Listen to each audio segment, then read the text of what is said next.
Magandang araw po, welcome po sa aking channel, Love9 TV. Patalasasan po, meron po ba kayong mga properties na napapabayaan or non-performing assets? Plan nyo ibenta, pero wala kayong oras sa pagbenta nito. Kung ito'y pagkakatiwala nyo po sa amin, tawag lang po kayo sa aking numero, usap po tayo, gawin ko po ng video for free. Yes, libre po, wala po kayong babayaran. Tutulungan pa namin kayong mabenta ang inyong property. Kami na po bala sa marketing, sa boosting or paid ads. Even sa tripping, hindi na po kayo mapapagod sa pag-entertain ng mga buyers. Kami na po bala sa lahat. Tawag lang po kayo. Nandito po tayo ngayon sa Tuwi, Batangas kung saan meron po tayong bagong video presentation. Isang private farm resort. Meron pong main house, guest house, swimming pool, at rancho. Nakabakod na po buong property na may total lot area na 1 hectare o 10,000 square meters. Tungkol naman po sa dokumento nito, ito po'y titulado at buhay po ang may-ari. Kaya wala po kayong maging problema sa documentation o sa transfer ng title. Halos bago pa po ito, kaya wala po kayong ipapagawa dito. Yan po yung main house at ito yung driveway at sa dulo po yung main gate.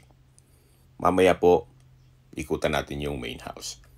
At ito naman po yung guest house na kung saan meron po itong 4 na kwarto. At yan po yung back door na may service area. Ito po yung driveway na papunta naman sa rancho na may kasama pong 2 kabayo. At brand new na ATV o all-terrain vehicle. Nandito na po tayo sa parte ng rancho na kung saan may total lot area po ito na 8,000 square meters. Napakalawak po. There's a lot of rooms for improvement.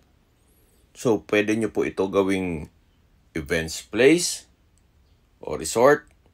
So, depende po sa inyo kung anong project pwede nyong gawin dito once na ma-acquire ito para maging income generating. Napakalawak pa po. 8,000 square meters itong open space. Then yan po yung horse stable. May 2 pong kabayo po dyan. Patag na patag po ang lupa, kaya usable po lahat. Wala pong masasayang. At hindi lang po doon, napakatahimik po ng lugar, sariwa ang hangin, at sa klima naman po, banayad lang, hindi naman siya ganun kainit, at hindi naman ganun kalamig. Yan po, tunghayin niyo po itong napakalaking lupain, napakaaliwalas, at hanggang sa dulo po yan. Kaya po nasabi ko sa inyo kanina, ito po'y fully fenced na po. Ang estimated elevation po above sea level ay 238.8 feet. At base po sa aking pananaliksik, ang Tuwi, Batangas po ay 0 crime rate. Kaya safe na safe po kayo dito. At ito pong area nitong property ay malapit lang din po sa bayan mismo ng Tuwi. Kaya ito po'y accessible ng public transportation. Okay. Lipat na po tayo dito sa developed na area. Kung saan meron po itong lot area na 2,000 square meters. Ito pong swimming pool ay may size na 135 square meters. Ganon din po itong kabana. Na kung saan meron din po itong floor area na 135 square meters. Which is malaki na rin po yan. At dito naman po sa guest house ay 135 square meters ang floor area. Yan po, tunghayin nyo po ulit itong open space o rancho bago tayo pumasok dito sa main house. Napakaganda po ng disenyo, napakaliwalas, at possible din pong maging income generating once na ipasok nyo ito sa Airbnb. Yan po kung wala pa namang funds para i-develop yung open space o rancho na lakad na po tayo dito sa poolside para check natin yung main house. Ito pong main house ay may floor area na 330 square meters. Ito pong balkonahe ay palibot yan dito sa buong kabahayan. Then meron din pong mga sliding French door na napakaganda ng disenyo. Then may customized glass walls. Meron din pong mga wall lamps at naka-tile flooring na rin po itong palibot itong balkonahe. Yan po yung dining at kitchen side na may access door na rin. At dito naman po yung mga side ng bedrooms. Ito naman po yung main door. Samahan niyo po ako. Pasok po tayo. So welcome po dito sa napagandang bahay ni Sir. Ito po ay fully furnished. Kaya lahat pong nakikita nyong gamit ay kasama po, pera po sa personal na gamit ni owner. Gaya nitong figurine na kabayo. So yan po yung living area o salas. May sofa set, center table at side table. Naka-ceiling cove design, may center lamp, may pin lamps. At dito naman po yung main door. Napakaganda ng tanawin. At dito naman po yung dining area at sa dulo yung kitchen. Naka-ceiling cove design na rin po dito. At meron pong center lamp at pin lamp. Ito po yung dining set. Nakasama po yan. At meron pong island na may high chair at ceiling cove design na rin po. Dito naman po sa kitchen countertop ay meron pong wall-mounted modular cabinet. May range hood, gas range. May kitchen window, may refrigerator. At meron pong kitchen cabinet at storage ng kitchen utensils. Yan po ulit yung dining area na may dining set. At sa gilid po nito ay meron pong sliding glass door na access papunta sa balkonahe o terrace. Ito po ulit yung main door at dito naman yung living area. Check po muna natin yung first bedroom o master's bedroom. Napakalaki po ng espasyo. Pulido ang pagkapintura ng ceiling at wall. Pero po itong ceiling cove design, center lamp, pin lamp, at glass windows. Ang kagandahan po dito sa bahay ay kung meron man po kayong mga senior citizen or PWD sa pamilya, kahit aling kwarto po dito ay pwede sa kanila. Meron na rin po itong split type aircon. Then, premium tiles po ang ginamit dito sa flooring. At ito naman po yung walk-in closet. From floor to ceiling po yan. Meron din po itong sariling toilet and bath na kung saan meron pong bathroom countertop, porcelain sink with faucet, then meron pong bathroom drawers and cabinets, naka-tile bathroom wall. Ito po yung water closet with bidet. Then sa taas nito ay may bathroom window. From floor to ceiling din po itong tile bathroom wall. At dito naman po yung shower enclosure. May overhead shower. Then meron pong exhaust fan. Okay, labas na po tayo para check natin ibang parte nitong bahay. Yan po yung walk-in closet. At tunghayin nyo po itong master's bedroom. Napakalaki po ng espasyo. Labas na po tayo. So mula po dito, paglabas natin ay yung living area na. At matatanaw naman yung dining. Check po natin itong kabilang kwarto. Sa spasyo, sakto lang. Hindi naman siya ganun kaliit at hindi naman ganun kalaki. May mattress and bed frame, side table, window type aircon, center lamp, pin lamp. So kompleto na rin po dito. At meron din po itong wardrobe. Labas po tayo. So dito naman po yung common toilet and bath. Maayos din po ang toilet fixtures.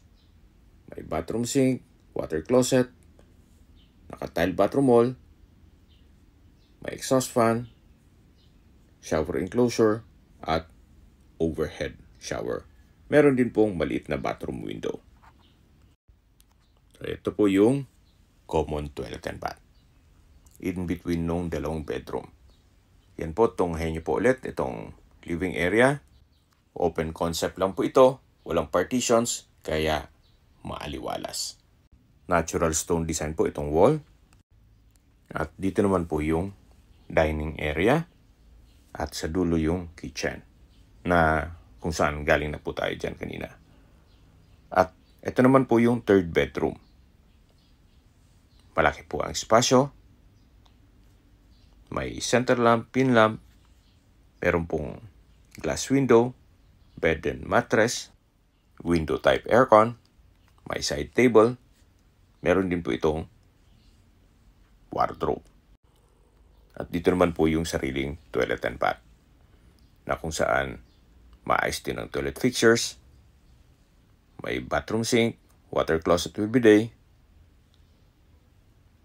towel holder, shower enclosure, may overhead shower, bathroom window, at from floor to ceiling na tiled bathroom wall.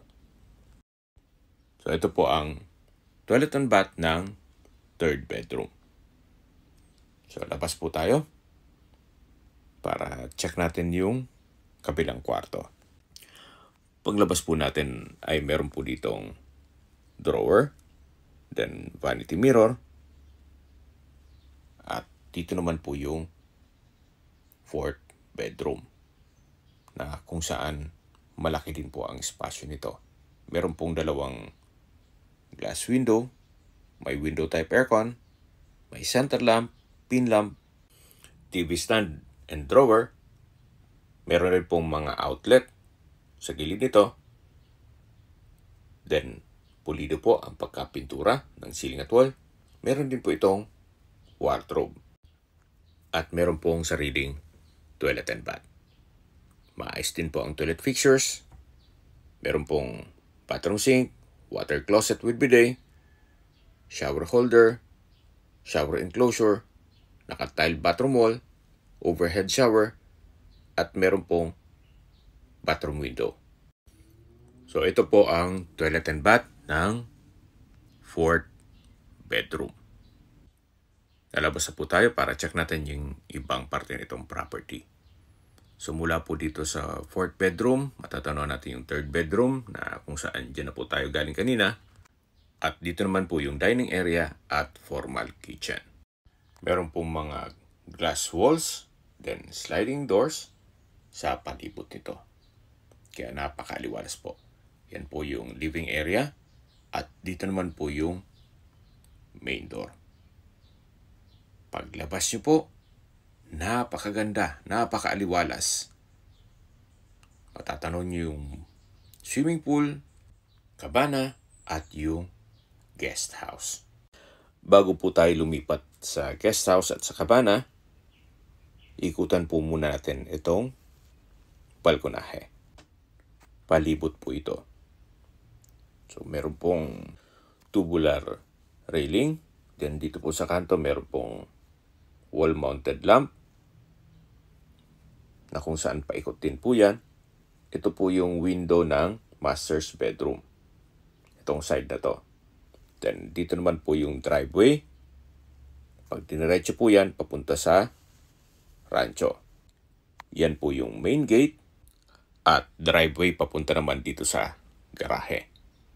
Then sa dulo po ay meron pong caretaker's house na may covered car garage. Dito naman po ay merong stairs na access mula dito sa garahe papunta dito sa likod ng bahay. Ito po yung glass window ng third bedroom.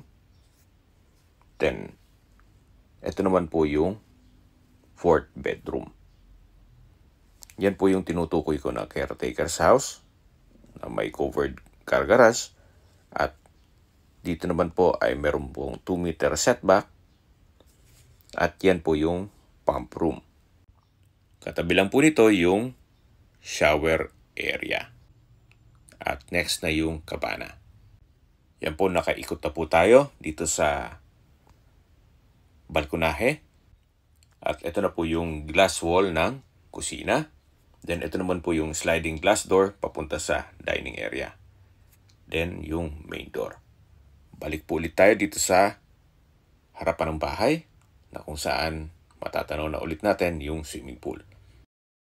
Ito na po yung guest house. Meron po itong 4 bedrooms with toilet and bath for each rooms. Then may total lot area po ito na 135 square meters. Naka-French design din po itong glass window. Fully furnished na rin po siya. Meron pong TV stand and drawer. Then may wall-mounted table. Then maliit na cabinet sa baba nito. Meron pong sariling toilet and bath. Na kung saan may bathroom sink, water closet with bidet, tile bathroom wall, at may shower. Mula po dito sa toilet and bath, meron pong access door. Papunta naman dito sa likod nitong guest house kung saan may service area. At ito naman po yung driveway na papunta naman sa rancho. So ito pong guest house ay may bed frame and mattress, then naka-tile flooring, then sliding glass door na French design, at katabi lang nito ang swimming pool na napakaganda din po ng tanawin. Yan po yung main house at sa dulo yung kabana. Ito pong mga kwarto dito sa guest house ay identical lang po. Same design, same setup. Pero ganun pa man, papakita ko pa rin po sa inyo. Ito po yung second room na may toilet and bath. Kumpleto rin ang gamit. At meron din pong service area. Ito naman po yung third room. Ganun din po, kumpleto mga gamit. Then may sariling toilet and bath, may window type aircon, at service area. Ito na po yung last bedroom dito sa guest house. French design din po itong pintuan. Kompleto na rin po ang furnishings. May window type aircon, wall-mounted na table, then may cabinet sa ilalim nito, at may toilet and bath. Ito po yung access door sa service area. Na paglabas nyo po, yan na po yung driveway papunta sa rancho. Tunghay nyo po itong last bedroom o fourth bedroom dito sa guest house. At paglabas nyo po, yan na po yung swimming pool. At matatanaw natin yung main house. Tunghay nyo po ulit itong guest house na may 4 bedrooms at 4 toilet and bath. Bago tayo lumipat dito sa kabana. Mula po dito sa dulo ng swimming pool, yan po yung view. At dito na po tayo sa kabana. May floor area din po ito na 135 square meters. Kaya malaki din po ang espasyo nito. Then meron pong sofa set with center table. Then natural stone din po ang design ng wall, na kung saan sa likod po niyan ay yung kitchen at meron din pong comfort rooms. Naka-ceiling cove design na rin po yan at may center lamps. Dito naman po yung shower area at ito po yung tinutukoy ko na comfort rooms. Ito po yung side view at tunghay nyo po ulit itong kabana. Meron po itong mga garden set. Then dito po sa harapan ay may sofa with center table. Then dun po sa dulo, malapit sa kitchen, ay meron pong dining set. Sa likod po nito ay meron pong setback. Then, ito po yung access door na papunta naman dito sa kitchen. Ito po yung naka French door design. Check po natin. Meron na rin po itong kitchen countertop with sink and faucet. May wall-mounted modular cabinet. May ceiling fan. Meron pong range hood and gas range. Meron din pong kitchen cabinet at storage ng kitchen utensils. Meron din pong kitchen window. Naka-tile flooring na rin po dito. Yan po, tunghayin nyo po bago tayo lumabas dito sa kitchen ng Cabana. So paglabas po natin, matatanaw natin yung rancho at dito yung dining area na may dining set at yan po yung poolside. Check po muna natin itong mga toilet and bath dito. So maayos din po ang toilet fixtures nito. May bathroom sink, water closet with bidet, shower enclosure, overhead shower, at ito'y naka-tiled bathroom wall. From floor to ceiling po yan. So, ang disenyo po dito sa kabila ay halos pares din po nito. Identical lang po yan. Hindi lang available yung may dala ng susi nito. So, yan po yung second na toilet and bath. Ito po yung setback. And then, mula po dito, matatanaw ulit natin yung swimming pool. Then, yung guest house. At ito po yung main house. Dito naman po yung shower area. Then, dito naman yung pump room at filtration system. Mula po dito, matatanaw natin yung garahe at yung caretaker's house. At yan po yung side view ng bahay na kung saan meron din pong stairs dito na may access sa balkonahe. Meron din pong mga ornamental plants sa palibot nito. So habang naglilibot po tayo at pinagmamasdan niyo po itong kagandahan nitong property, pag-usapan na natin ang distance, location at travel time. Mula po sa bayan ng Tuwi, kung saan kumpleto na po doon gaya ng public market, groceries, convenience store, remittance center, banks, schools, church at hospital. Ang distance is 1.7 kilometers at ang travel time is 5 minutes. Yan po yung lagi kong binabagid sa aking video na dapat nyo i-consider sa paghanap ng property, yung meron pong malapit na hospital. Hindi ko naman po sinasabing sakitin kayo. Yan naman po for emergency purpose lang naman. At mula naman po sa mga beach resorts sa Nasugbo, ang distance is 14.4 kilometers at ang travel time is 28 minutes.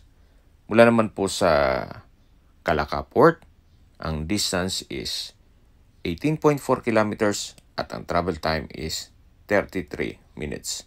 Mula naman po sa Tagaytay, ang distance is 41.3 kilometers at ang travel time is 1 hour and 18 minutes.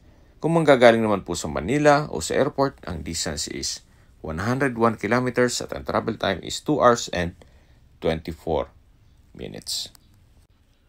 Okay, recap lang po sa mga nag-skip ng video. Ito pong property ay nasa Tuwi, Batangas at may lot area ng 1 hectare. Ito pong improved na area ay 2,000 square meters at ang rancho po o open space ay may lot area na 8,000 square meters. Meron po itong guest house, main house, cabana at swimming pool. Tungkol naman po sa dokumento nito, ito po ay titulado, buhay po ang may-ari kaya wala po kayong maging problema sa documentation o sa transfer ng title. Okay, sa presyo na po tayo. Mula po sa 44 million pesos, nag-markdown price na po si owner sa 34 million pesos. Kung may mga katanungan po kayo, tawag lang po kayo sa aking numero. At sa mga kababayan naman natin na sa ibang bansa, meron po akong WhatsApp, Viber at Telegram. Same number lang po, 0917-316-3399. Sa mga nagtatanong naman po ng aming Facebook, meron po aming Facebook page na Nov9TV at Facebook Real Video. Meron din pong TikTok at Instagram. May ibang YouTube channel po kami, the Nov9TV channel, Nov9TV listings, Nov9 TV on the spot, Nov9 TV updates, at Nov9 TV house rental. Sana po naibigyan nyo ang video presentation. Paki-like and subscribe na lang po sa aking channel para ma-update din po kayo sa aking future listings. Kung sakali po hanap nyo yung mas malaking sukat ng lupa, meron din po kami ibang listings na pwede nyong pagpilian. Huwag po kayong mag-atubiling tumawag sa amin. Then, let us know your budget para malaman namin kung anong property pwede naming ilog sa inyo. Sa lahat pong viewers, subscriber at nagtiwala po sa amin, salamat po sa suporta. Ingat po kayo lagi at yung pamilya. Maraming salamat po.